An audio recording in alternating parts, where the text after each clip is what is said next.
एक बंदे ने एक बजुर्ग दे कोलों सवाल किया,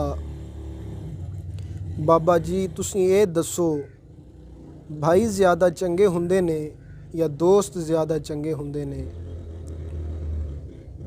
तो वो बजुर्ग पहुँचे हुए सन, उन्हें बहुत ही प्यारा जवाब दिता।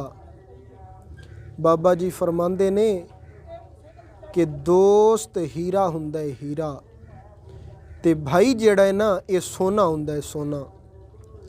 तो उस बंदे ने बजुर्ग नू आख्या, बाबा जी तुसां भाई दी कीमत थोड़ी ते दोस्त दी कीमत ज़्यादा नहीं ला छड्डी।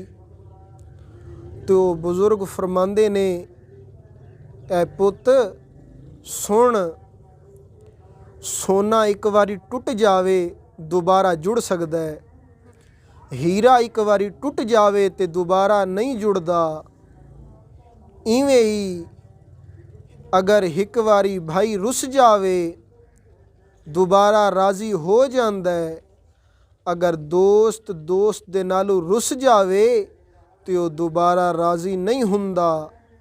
इवें ही अगर सोना एक बारी टुट जावे जुड़ जांदा है, भाई एक बारी नाराज़ हो जावे ते राज़ी हो जांदा है, अगर हीरा टुट जावे दोबारा नहीं जुड़दा।